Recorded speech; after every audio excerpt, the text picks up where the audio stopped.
আমি উত্থান, আমি পতন, আমি অচেতন চিতে চেতন, আমি বিশ্বতরণে বই জয়ন্তী মানব বিজয় কেতন। ছুটি ঝড়ের মতন করতালি দিয়া স্বর্গ মর্ত করতলে, তাজি বর্রাকার উচ্চশ্রবা বাহন আমার হিম্মত আজ হেকে চলে।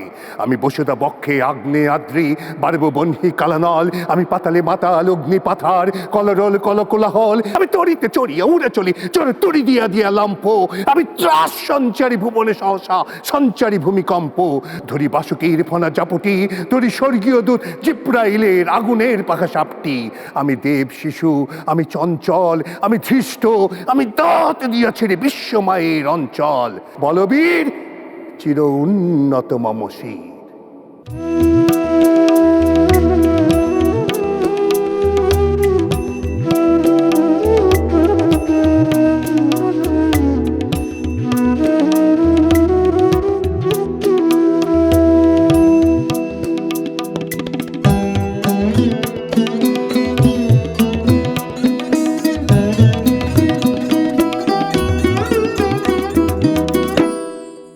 সুপ্রিয় দর্শক শ্রোতা, বাংলার মানুষের নারীতে, ধমনীতে, রক্তে, চেতনায় মিশে আছে যে কবির নাম, তিনি হচ্ছেন জাতীয় কবি কাজী নজরুল ইসলাম। তার সৃষ্টিকর্ম এবং তার জীবন নিয়ে আজকের আমাদের এই অনুষ্ঠান উন্নত মম শির। আজকের পর্ব মূলত সাজিয়েছি নজরুল চর্চায় নতুন করি। বাংলাদেশ টেলিভিশনে 2025 সালে সেরা 10 বিজয়ী যারা নতুন করিতে হয়েছিল তাদেরকে নিয়ে এই অনুষ্ঠান সাজিয়েছি।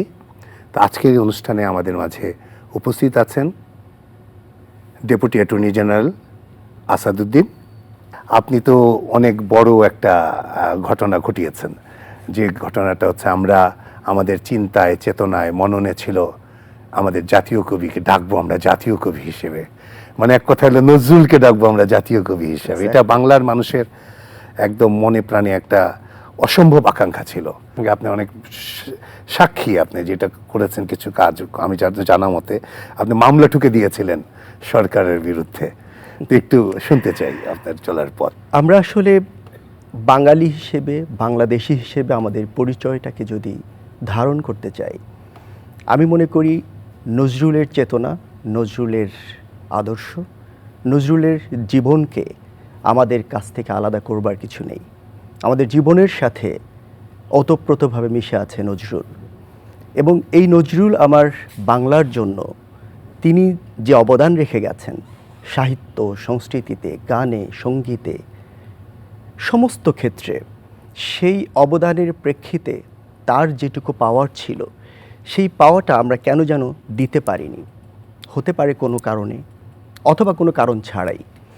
আমরা যখন দেখতে পেলাম যে কাজী নজরুলকে জাতীয় কবি হিসেবে বলা হয়, এটা শুধু মুখে মুখে, বাস্তবে অথবা ডকুমেন্টারিলি অথবা এভিডেন্সিয়ারি কোনো কিছু নেই, এই কথাটি আমরা বুঝতে পারবার পর আমরা অনেক গবেষণা করেছি। দেশের সমস্ত নজরুল ইনস্টিটিউট যা আছে, নজরুলকে নিয়ে যত প্রতিষ্ঠান আছে, নজরুল গবেষক আছে, সবার কাছে আমরা যাওয়ার চেষ্টা করেছি। শুধু এতটুকু পেয়েছি, 1929 সালের 15ই ডিসেম্বর কলকাতার আলবার্ট হলে একটি অনুষ্ঠান হয়েছিল, যেখানে শেরে বাংলা কে ফজলুল হক, পিসি চন্দ্র রায় ওনারা উপস্থিত ছিলেন। সেখানে তাকে জাতীয় কবি বলা হয়, এবং সেই স্বীকৃতির প্রেক্ষিতে মুখে মুখে আজও পর্যন্ত জাতীয় কবি হয়ে এসেছিলেন। আমরা 2022 সালে বাঙালি জাতির কবি, বাঙালি জাতির কবি, এবং সেই কথা থেকেই মানুষের মুখে মুখে এটি প্রচলন করে ফেলেছিল। আমরা ছোটবেলা থেকে শুনে এসেছি, কিন্তু আমরা দেখেছি রাষ্ট্রীয় স্বীকৃতি বলতে যা বোঝায় এরকম কোনো কিছু নেই। এরপরে আমরা 10 জন আইনজীবী একটি রিট পিটিশন দায়ের করেছিলাম 2022 সালে, এবং সেই রিট পিটিশনের প্রেক্ষিতে হাইকোর্ট ডিভিশন রুল নিশি জারি করেছিল। সেই রুল নিশি জারি করবার পরে আমরা এটি পূর্ণাঙ্গ শুনানিতে এনেছি। 37 বার মামলাটি লিস্টে এসেছে শুনানির জন্য, এবং এরকম একটি পর্যায়ে এসে বাংলাদেশের একটি পট পরিবর্তন হয়, এবং বর্তমান অন্তর্বর্তীকালীন সরকারের উপদেষ্টা পরিষদে সিদ্ধান্ত হয় জাতীয় কবির স্বীকৃতি ডকুমেন্টারিলি দেবার জন্য। এবং সর্বশেষ 24 ডিসেম্বর 2024 সালে আমাদের সেই স্বপ্নের গেজেটটি পাবলিশ করা হয়। কাজী নজরুল ইসলামকে 24 মে 1972 সাল থেকে বাংলাদেশে যেদিন তাকে আনা হয়েছিল সেদিন থেকে জাতীয় কবি হিসেবে স্বীকৃতি দিয়ে এই স্বপ্নের গেজেটটি প্রকাশ করা হয়। আমরা সত্যি আপ্লুত এবং এই সরকারের প্রতি আমরা শ্রদ্ধা জানাই, কৃতজ্ঞতা জানাই, সাধুবাদ জানাই। আমার মনে হয় যে এটির মধ্য দিয়ে একটি বড় কাজ সমাধান হয়েছে এবং এই নজরুলকে নিয়ে আপনারা যেভাবে কাজ করে যাচ্ছেন, বিটিভি যেভাবে কাজ করে যাচ্ছে এবং নতুন কুড়ির সাথে নজরুলকে এই যে এক করে ফেলা, এটি একটি, আমি বলবো যে এটি একটা একটা মাইল ফলকের ব্যাপার। এই জাতির পথ প্রদর্শক হিসেবে আমরা যদি নজরুলকে সামনে রাখতে চাই, আমার মনে হয় যে এই নতুন কুড়ি দিয়েই শুরু করা দরকার। বাহ, আগামীর বাংলাদেশ, আগামীর স্বপ্নের বাংলাদেশ, বৈষম্যহীন বাংলাদেশ, যে বাংলাদেশ ক্ষুধামুক্ত হবে, দারিদ্র্যমুক্ত হবে, যে বাংলাদেশ প্রতিটি মানুষ তার অধিকার ফিরে পাবে, যে বাংলাদেশ তার সঠিক গন্তব্যে সঠিক পথে পরিচালিত হবে। যদি সেদিকে যেতে হয় তাহলে এই নতুন কুড়ির মাধ্যমেই আমাদের সেই স্বপ্নটি দেখতে এই হবে। যে অভিযান কবিতার মতো যে নতুন পথের যাত্রাপথী চালাও অভিযান, এক্স্যাক্টলি, উচ্চ কণ্ঠে উচ্চারো আজ মানুষ মানুষ মহিয়ান। সেটাই সেটাই। সে পথে চলতে হলে এই নতুন কুড়িদের মধ্য দিয়ে আমাদের সেই স্বপ্নটি দেখতে হবে, সেই অভিযান চালাতে হবে। নতুন পথের যাত্রা পথিক চালাও অভিযান, উচ্চ কণ্ঠে উচ্চারো আজ মানুষ মহিয়ান। চারদিকে আজ ভিড়ুর মেলা, খেলবি কে আয় নতুন খেলা। জোয়ার জলে ভাসিয়ে ভেলা, বাইবে কি উজান। পাতাল ফিরে চলবি মাতাল, স্বর্গে দিবি টান। সমর সাজে নাই রে সময়, বেরিয়ে তোরায় আজ বিপদের পরশ নেব নাঙ্গা আদুল গায়। আসবে রণু সজ্জা কবে, সেই আশাই রইলি সবে। রাত পোহাবে প্রভাত হবে, গাইবে পাখি গান। আয় বেরিয়ে সেই প্রভাতে, ধরবি যারা তান। আধার ঘুরে আত্মঘাতী যাত্রা পথিক সব, এ উহারে হানছে আঘাত, করছে কলরব। অভিযানের বীর সেনাদল, জ্বালাও মশাল, চল আগে চল। কুচকাওয়াজের বাজাও মাদল, গাও প্রভাতের গান। উষার দ্বারে পৌঁছে গাবি, জয় নব উত্থান। নতুন কুড়ি প্রতিযোগিতা হবে এটা ভেবেই তারা আবার মানে প্রথম অনেক বছর তো একটা গ্যাপ ছিল, অনেক বছর। এটা একটা জাতিকে একটা মানে অনেক মানে দুর্বল জায়গায় এটাকে একেবারে কেন এই বন্ধটা হয়েছিল বা কেন এতদিন এটি হলো না, এটি আমরা যখন খুবই ছোট ছিলাম তখন কিন্তু তখন আমার বিটিভিতে নতুন কুড়ি দেখার জন্য আমরা গ্রামের বাড়িতে এক বাড়ি থেকে আরেক বাড়িতে টেলিভিশন দেখার জন্য, সাদা কালো টেলিভিশন দেখার জন্য চলে গিয়েছি। নতুন কুড়ি বাংলাদেশে এত সম্পদ উপহার দিয়েছে এই সাংস্কৃতিক অঙ্গনকে, সাহিত্যাঙ্গনকে। এই স্বীকৃতিটুকু দেওয়ার জন্য হলেও তো নতুন কুড়ির প্রচলনটা চালু থাকা উচিত ছিল। জানি না কেন, কিভাবে বন্ধ হয়েছিল, আবার নতুন করে শুরু হয়েছে। আমার বিশ্বাস যে এই পথ চলা আর কখনো যেন না থামে। সেটাই, মানে এটা আমি তো ওটাই বলছিলাম যে এরা আছে কি, তারপরে যখন শুরু হলো মানে এই যে গানগুলো আছে যে হে চঞ্চল যাবার আগে মোর মিনতি রাখো, তুমি আরেকটি দিন থাকো।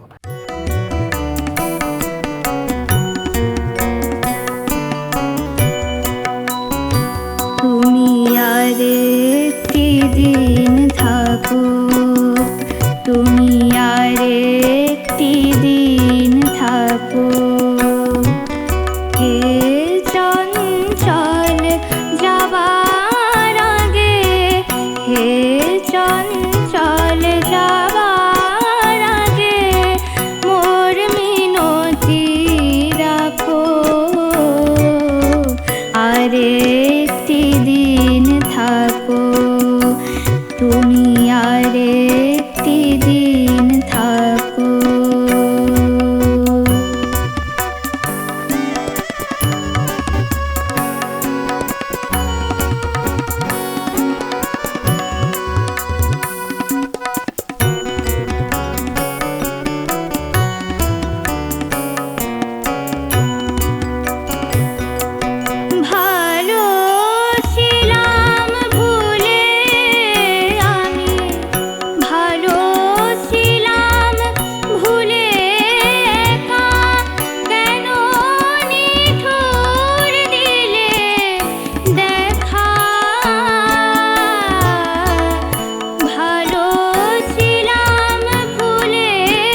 যে গানগুলা এইগুলা যে গাচ্ছে বাচ্চারা, মনে হচ্ছে ওদের মানে ইয়ের ভিতর দিয়ে প্রকাশ পাচ্ছে, ওদের বাচন ভঙ্গি, ওদের মননের মধ্যে দিয়ে গানের অর্থই যেন প্রকাশ পায়। সেটাই। সত্যি ওরা কিভাবে এগুলো লালন করতে পারে আজকে, মানে এরা এত বেশি ফাস্ট এবং এত বেশি প্রাজ্ঞ। আমরা হতাশ হয়েছিলাম একটা সময়, আমাদের মধ্যে হতাশা কাজ করেছে যে আজকের প্রজন্ম বা এইসব বাচ্চা কাচ্চারা সম্ভবত জ্ঞানের জগৎ থেকে অনেক দূরে সরে গেছে, তাদের সুকুমার বৃত্তিগুলো হয়তো মরে গেছে। এমনকি আমাদের কাছে অনেক সময় মনে হতো যে তারা সোশ্যাল মিডিয়ার মধ্যে নিজেদেরকে ডুবিয়ে ফেলেছে। একদম। কিন্তু আমরা যখন দেখলাম, বিশেষ করে এই জাস্ট 24-এর গণ অভ্যুত্থানেই তো আমরা দেখতে পেলাম একদম। তারা জাতির প্রয়োজনে, দেশের প্রয়োজনে, মানুষের প্রয়োজনে তারা কিভাবে নিজেদেরকে উৎসর্গ করেছে। তারা বুঝতে পেরেছে নজরুলের শিক্ষাটা। নজরুলকে আমরা যদি শুধু কবি ভাবি, আমরা যদি শুধু লেখক ভাবি, শুধু ঔপন্যাসিক ভাবি, আমার মনে হয় এটি ভুল হবে। আমার কাছে মনে হয় নজরুল যা লিখেছেন তা তার জীবন থেকে লিখেছেন, একদম জীবনের শিক্ষা থেকে লিখেছেন। উনি বৈষম্যের বিরুদ্ধে যখন অনশন করেছিলেন হুগলি জেলে, আনন্দময়ের আগমনের কারণে তাকে যখন বন্দী করা হয়েছিল, জেলখানায় বৈষম্যমূলক আচরণের কারণে তিনি অনশন করেছেন। আমরা এই গুরু গম্ভীর আলোচনায় অবশ্যই থাকবো। মাঝখানে আমরা একটু নৃত্য দেখে আসি।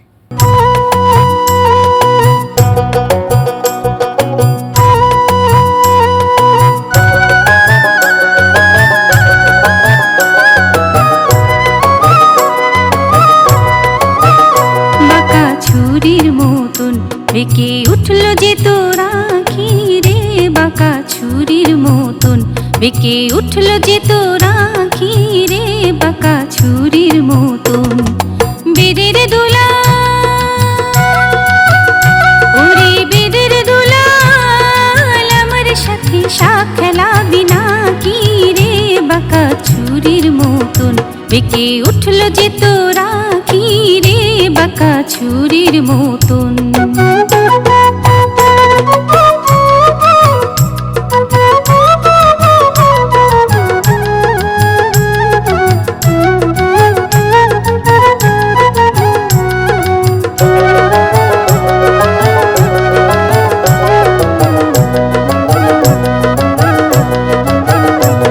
তোর জোড়া বুড়োর ধনুক আমি চিনি, ও তোর জোড়া বুড়োর ধনুক আমি চিনি, পাখি আমি নই বাঁধিয়া, আমি যে সাপিনী রে, আমি যে সাপিনী, আমি যে সাপিনী রে, আমি যে সাপিনী, ভয় করি না হাসিকে, ডর লাগে তোর বাসিকে রে, ভয় করি না হাসিকে,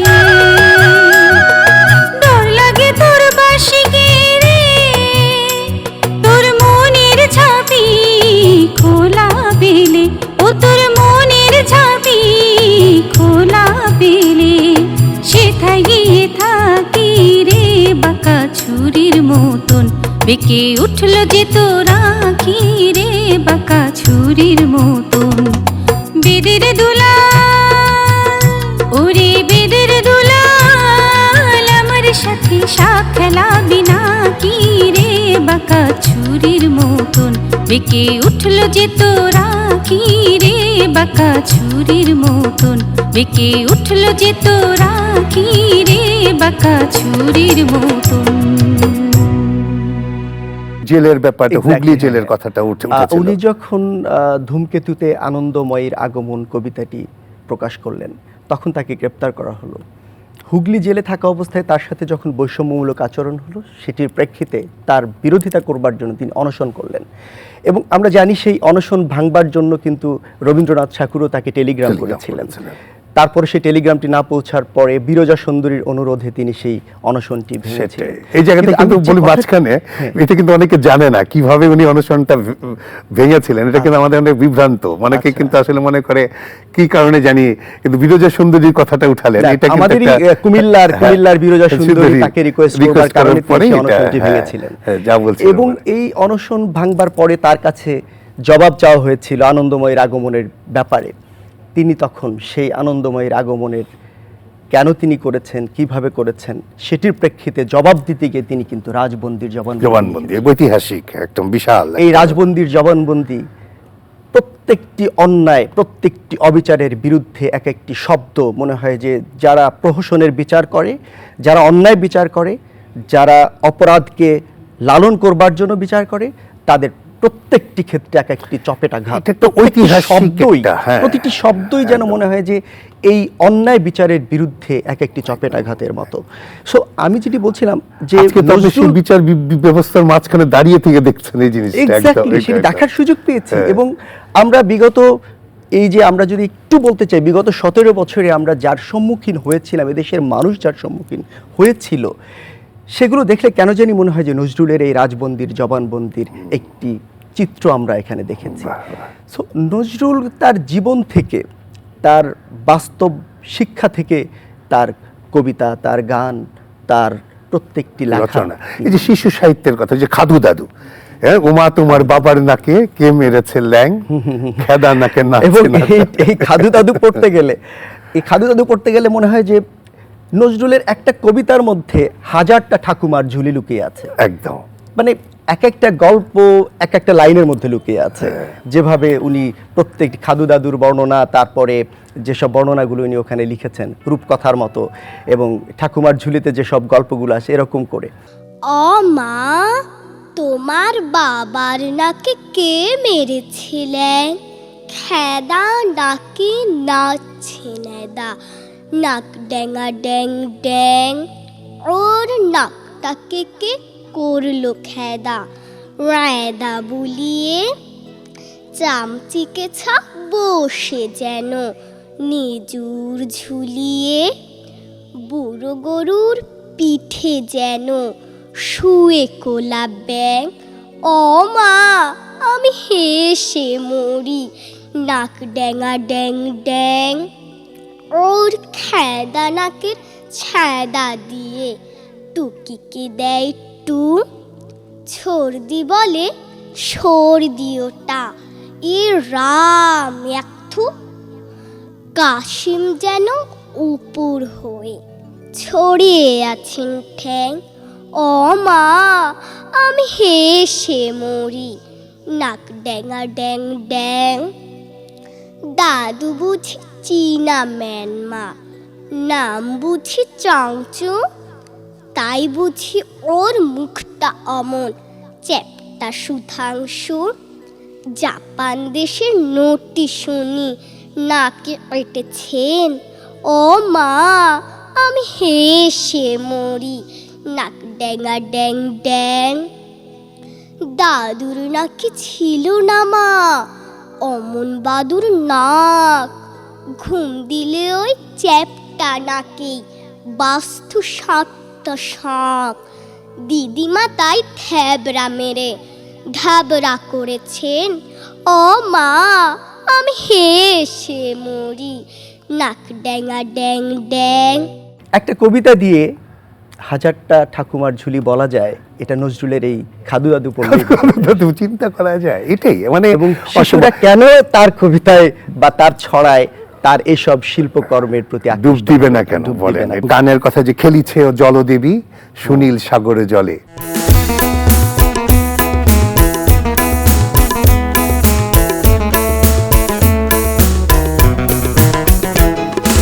খেলিছে জল দেবী সুনীল সাগর জলে, তরঙ্গ লহর তোলে লীলায়িত কুন্তলে।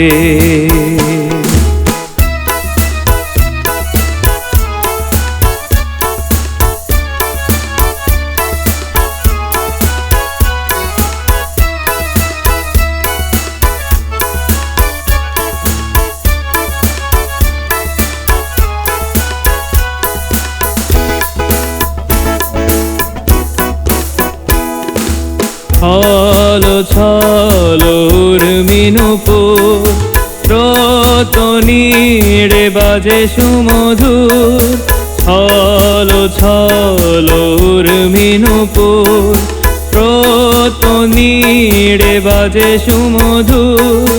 চল চঞ্চল বাজে কাকন কেউর, চল চঞ্চল বাজে কাকন কেউর। ঝিনুকের মেখোলা কোটিতে দোলে, ঝিনুকের মেখোলা কোটিতে দোলে, খেলিছে জল দেবী নীল সাগর জলে, তরঙ্গ লহর তোলে,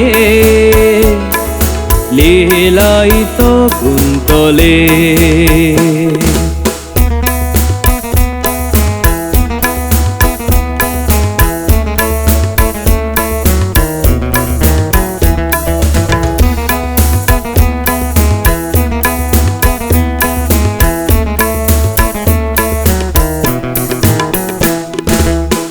আনো মনে খেলে জল বালিকা, ফুলে পড়ে মুক্তা মালিকা।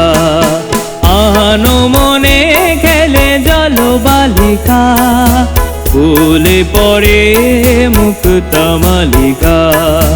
অরসিত পারাবারে উর্মি জাগে, লাজে চাঁদ লুকালো গগন তলে।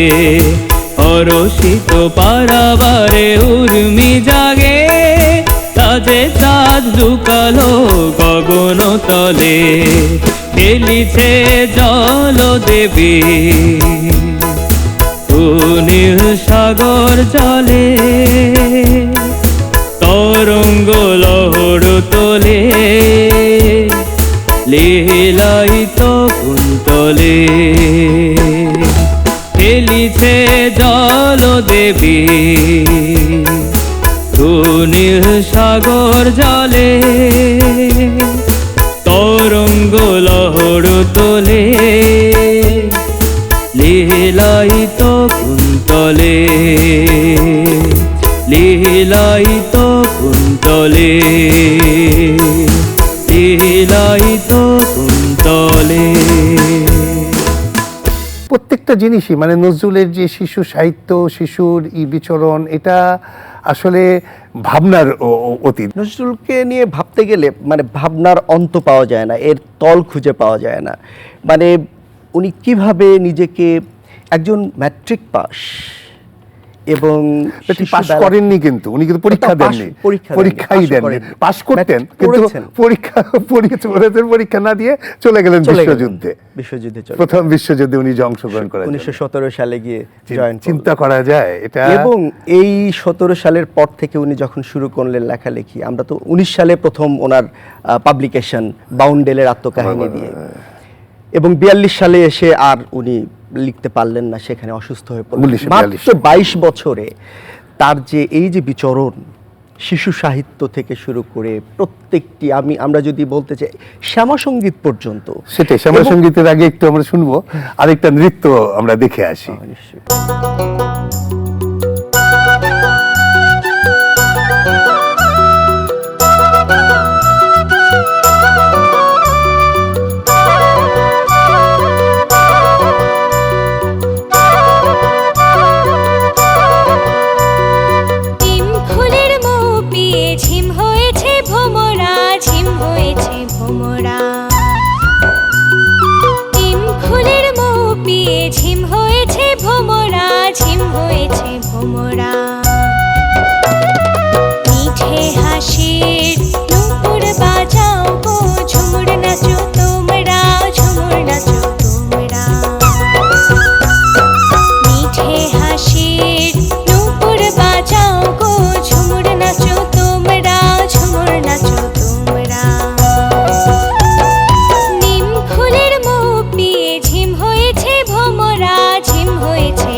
বলছিলেন শ্যামা সঙ্গীতের কথা, অথচ শ্যামা সঙ্গীত যদি মনে হয় শোনা যায়, মনে হচ্ছে যে উনি নিজে স্বয়ং শ্যামা ভক্ত।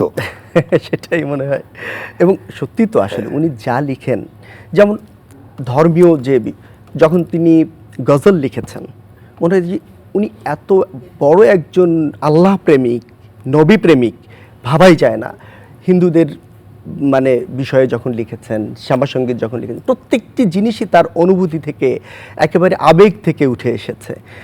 এবং উনি যেটি চেষ্টা করেছেন তার অসাম্প্রদায়িক চেতনার মধ্য দিয়ে একটা সাম্যবাদী, যেটি আমাদের মুক্তিযুদ্ধেরও চেতনা, একটি সুন্দর মানবিক সাম্য এবং মানবিক বাংলাদেশ আমরাও চেয়েছিলাম। কাজী নজরুলের প্রতিটি লেখা পড়লে আমার কাছে মনে হয় যে উনি সেভাবেই লিখেছেন, এবং লেখার মধ্যে হিন্দু মুসলিমের দ্বন্দ্ব এবং এই দ্বন্দ্বগুলো কিভাবে দূর হতে পারে, এই দ্বন্দ্ব যে আসলে মানুষে মানুষে থাকার সুযোগ নেই, যেভাবে তিনি বলে এসেছেন, কান্ডারি মানুষের চেয়ে বড় কিছু, মানুষের চেয়ে বড় কিছু নেই, নাই নহে কিছু কিছু মহীয়ান। চিন্তা করা যায় কান্ডারি মধ্যে যেভাবে বলেছেন, হিন্দু না ওরা মুসলিম, ওই জিজ্ঞাসে কোনজন, কান্ডারি বলো ডুবিছে মানুষ, কান্ডারি বলো ডুবিছে মানুষ, সন্তান মোরমার। আর কিছু না, সন্তান মানুষ, বড় পরিচয় হচ্ছে মানুষ। যেখানে অত্যাচারিত হবে, যে যেখানে অভুক্ত থাকবে, যে যেখানে দারিদ্র্যের শিকার হবে, যে যেখানে বৈষম্যের শিকার হবে, যে যেখানে তার অধিকার বঞ্চিত হবে, সেখানেই আমাকে দাঁড়াতে হবে। এটি আমি মানুষ। গাহি সাম্যের গান, মানুষের চেয়ে বড় কিছু নাই, নহে কিছু মহিয়ান। নাই দেশকাল পাত্রের ভেদ, অভেদ ধর্ম জাতি, সব দেশে সব কালে, ঘরে ঘরে তিনি মানুষের জ্ঞাতি। পূজারি দুয়ার খোলো, ক্ষুধার ঠাকুর দাঁড়ায় দুয়ারে, পূজার সময় হলো। স্বপন দেখিয়া আকুল পূজারি, খুলিল ভজনালয়। দেবতার বরে আজ রাজা টাজা হয়ে যাবে নিশ্চয়। জীর্ণ বস্ত্র, শীর্ণ গাত্র, ক্ষুধায় কণ্ঠক্ষীণ, ডাকিল পান্থ, দ্বার খোলো বাবা, খায়নি কো 7 দিন। সহসা বন্ধ হলো মন্দির, ভিখারি ফিরিয়া চলে। তিমি রাত্রি পথ জুড়ে তার, ক্ষুধার মানিক জলে। ভিখারি ফুখারি কয়, ওই মন্দির পূজারীর। হাই দেবতা, তোমার নয়। মসজিদে কাল শিন্যা ছিল, অঢেল গোস্ত রুটি বাঁচিয়া গিয়াছে। মোল্লা সাহেব হেসে তাই কুটি কুটি। এমন সময় এলো মুসাফির, গায়ে আজারির চিন। বলে, বাবা আমি ভুখা পাখা আছি, আজ নিয়ে 7 দিন। তেরিয়া হইয়া হাকিল মোল্লা, ভেলা হলো দেখি ল্যাঠা। ভুখা আছো মর, গো ভাগাড়ে গিয়ে নামাজ পড়িস বেটা। ভিখারি কহিল, না বাবা। মোল্লা হাকিল, তাহলে শালা সোজা পথ দেখ। গোস্ত রুটি নিয়া মসজিদে দিল তালা। ভিখারি ফিরিয়া চলে। চলিতে চলিতে বলে, 80টা বছর কেটে গেল, আমি ডাকিনি তোমায় কভু। আমার ক্ষুধার অন্নতা বলে বন্ধ করনি প্রভু। তব মসজিদ মন্দিরে প্রভু নাই মানুষের দাবি। মোল্লা পুরুত লাগাইছে তার সকল দুয়ারে চাবি। কোথা চেঙ্গিস গাজনী মামুদ, কোথায় কালা পাহাড়। ভেঙে ফেল ওই ভজনালয়ের যত তালা দেওয়া দ্বার। খোদার ঘরে কে কপাট লাগায়, কে দেয় সেখানে তালা। সব দ্বারের খোলা রবে, চলা হাতুড়ি শাবল চালা। হাই রে ভজনালয়, তোমার মিনারে চড়িয়া ভণ্ড, গাহে স্বার্থের জয়। এই চেতনা শিশুদের মধ্যে, এই চেতনা মানুষের মধ্যে, এই চেতনা কিশোরদের মধ্যে, তরুণ তরুণীদের মধ্যে দেবার জন্যই নজরুল তার সৃষ্টিকর্ম রেখে গেছেন আমাদের মাঝে। যে রেশমি চুরির সিনঝিনিতে রিমঝিয়ে মরম কথা, এই যে গানগুলা, মানে বাঙালি নারীর যে বর্ণনাগুলা এখানে উঠে আসে। তার যে রেশমি চুরি পরা, মনে একদম একটা দৃশ্যপটগুলা, সামনে দাঁড়িয়ে আছে একজন বাঙালি নারী আর কি, নারী একদম দাঁড়িয়ে আছে।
চকিতে পথের মাঝে পথ ভুলানো পরদেশিকে হানলে দিঠি পিয়াস জাগা হানলে দিঠি পিয়াস জাগা পথবালা ওই উর্বশীকে শূন্য তাহার পূর্ণাহিয়া শূন্য তাহার পূর্ণাহিয়া ভরল মধুর বেদনা নিয়া শূন্য তাহার পূর্ণাহিয়া ভরল মধুর বেদনা নিয়া জাগিয়ে গেল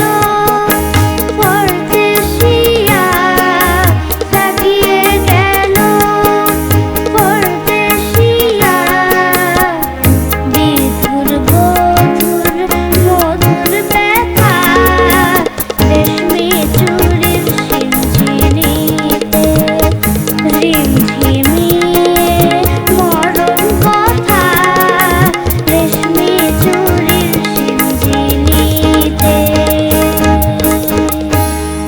এবং নারীকে তো অসম্ভব সম্মানের সঙ্গে উনি একেবারে। দেখেছেন। তার যে নারী কবিতা, নারী কবিতা এটা তো মনে হয় বিশ্বে এরকম বোধহয় কবিতা বোধহয় আর নিশ্চয়ই নারীর দ্বিতীয়টি না। সম্মান সবার ঊর্ধ্বে। এবং আমরা ইসলাম ধর্মের ব্যাপারে যে নবী বলেছেন নারীর মায়ের কথা 3 বার বলে বাবার কথা 1 বার বলেছেন, একদম, একদম। নজরুল নারীকে সেরকম উচ্চে তুলে ধরেছেন, একদম, মানুষের একদম। মাথার তাজ বানিয়ে দিয়েছেন। এবং উনি কিন্তু আবার নারী পুরুষের কিন্তু মিলনের কথা বলেছেন। উনি কিন্তু নারী পুরুষকে আমরা এখন দেখি কি যুদ্ধাং দেখি নারী এবং ভার্সেস পুরুষ, সেটা না। এই যে সাম্যের গান গায় আমার চোখে পুরুষ রমণী কোনো ভেদাভেদ ভেদাভেদ নাই, নাই। এই বিশ্বে যা কিছু মহান সৃষ্টি চির কল্যাণকর অর্ধেক তার করিয়াছে নারী, অর্ধেক তার এ বিশ্বে যা কিছু এলো পাপ তাপ বেদনা অশ্রু বাড়ি অর্ধেক তার আনিয়াছে নর অর্ধেক তার নারী। কি মানে কি কথা, কি সত্য, আসলে মানে উচ্চারণ ঐতিহাসিকভাবে যুক্ত। সত্য, তো ঐতিহাসিকভাবে সত্য। সত্যি। উনি যা লিখেছেন এটি আমরা শুধু যদি বলি যে কবির কল্পনা, এটি ভাবার সুযোগ নেই। এটি কবির কোনো কল্পনা নয়, এটি বাস্তবতা, এটি ইতিহাস। এবং পৃথিবীর ইতিহাসে প্রতিটি, আমরা যদি যুদ্ধের কথা বলি, আমরা যদি সংগ্রামের কথা বলি, মানুষের অধিকার প্রতিষ্ঠার কথা বলি, প্রত্যেকটি সংগ্রামে, সংকটে, প্রত্যেকটি চেতনায়, ভালো লাগায়, ভালোবাসায়, প্রেমে, প্রাচুর্যে, প্রত্যেকটি ক্ষেত্রে নারী এবং পুরুষের এই যে সম্মিলিত প্রয়াস নজরুলের কবিতার মধ্যে উঠে এসেছে। এটি শুধু কল্পনা নয়, আমি এই জন্যই বলতে চাই এটি শুধু কল্পনা নয়, এটি বাস্তব এবং Thank you. বাস্তবতা। অনেক ধন্যবাদ আসাদুদ্দিন, আপনি আমাদের এই অনুষ্ঠানে আসাতে অনুষ্ঠানটা অত্যন্ত আমরা মানে বলবো যে আসলে সার্থক হয়েছে। কারণ আসলে দীর্ঘদিনের যে দাবি আমাদের ছিল সেই দাবিটা পূরণ হয়েছে। আজ আমরা জাতীয় কবি হয়েছে আমাদের কাজী নজরুল ইসলাম। আমাদের বাচ্চাদের, নতুন কুড়ির বাচ্চাদের এটা জানা উচিত। আমরা সংগ্রাম করে তাদের জন্য আজকে আমরা জাতীয় কবি উদাহরণ মানে উপহার দিতে পেয়েছি। এটা আসলে আপনারা আমরা সবাই মানে এই যাত্রা পথের আমরা পথিক, আমরা সবারই ত্যাগে হয়েছে। কিন্তু আপনি আপনার কথা বলতে হবে, আপনি একটা অসম্ভব বড় কাজ করেছেন, একটা দৃপ্ত কাজ করেছেন। সেটার জন্য আপনাকে অসংখ্য ধন্যবাদ এবং সাধুবাদ জানাই। অনেক ধন্যবাদ আপনাকেও। এবং যারা নজরুলের চেতনাকে ধারণ করতে চায়, লালন করতে চায় এবং নজরুলের চেতনার মধ্য দিয়ে একটি সুন্দর বাংলাদেশের স্বপ্ন দেখে, তাদের মধ্যে আপনারা নিশ্চয়ই সবার আগে আছেন। এবং যারা নজরুলের এই স্বীকৃতির জন্য সংগ্রাম করেছেন, ইভেন মাঠে পর্যন্ত কাজ করেছেন, তাদের প্রতি আমাদের কৃতজ্ঞতা থাকবে।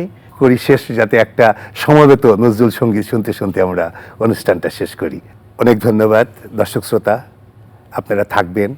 যেভাবে আসাদুদ্দিনরা, যেভাবে অগণিত বাংলার মানুষ নজরুলকে জাতীয় কবি হিসাবে স্বীকৃতি লাভের জন্য লড়াই করেছে, নতুন কুড়ির আমরা খুদে যত প্রতিযোগী না, শুধু নতুন কুড়ির যত শিল্পীরা না, যত নতুন কুড়িরা আছে সবাই যেন জানে, নজরুলকে ভালোবাসতে জানে। নজরুলের মাঝখানেই আমাদের মুক্তি, আমাদের সত্যের সন্ধান, আমাদের দিশা। ধন্যবাদ সকলকে।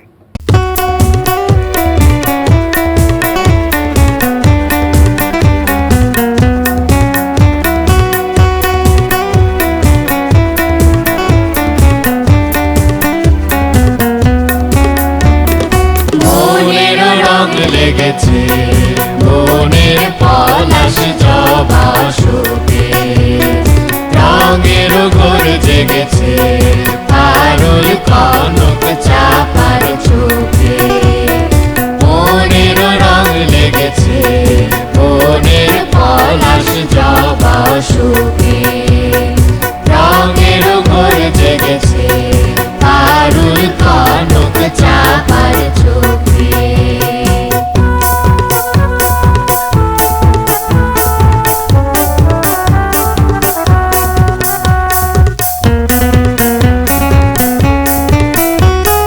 মুহু মুহু বলে কুহু কুহু কোয়েলা মুখরিত আমের ডালে, ডাল দেখে ফুলের গালে।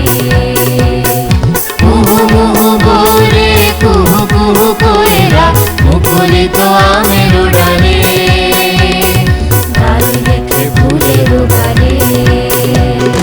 দোয়েলা দোল দিয়ে যায় ডালিম ফুলের নব পরকে, মনের রং লেগেছে বনের পলাশ জবা শোকে, রঙের ঘোর জেগেছে পারুল কনক চাপার চোখে।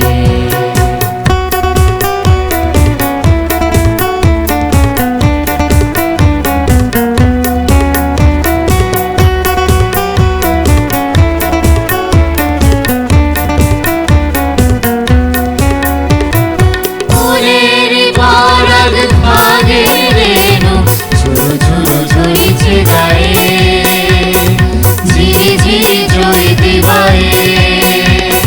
ফুলের পরাগ ভাগে রেণু ঝুরু ঝুরু ঝরিছে গায়ে, ঝিরি ঝিরি জয় দিবায়ে। বকুল বনে ঝিমার মধুপ মোদের নেশার ঝোঁকে, মনের রং লেগেছে বনের পলাশ জবা শোকে, রঙের ঘোর জেগেছে পারুল কনক চাপার চোখে।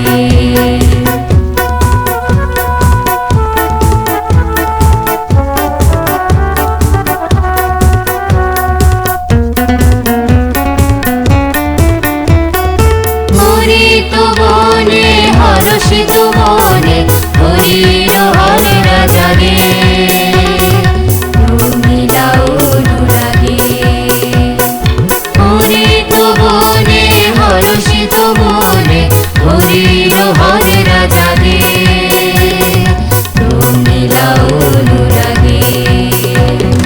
নূতন প্রণয় সার জাগে চাঁদের রাঙা লোকে, মনের রং লেগেছে বনের পলাশ জবা শোকে, রঙের ঘোর জেগেছে পারুল কনক চাপার চোখে।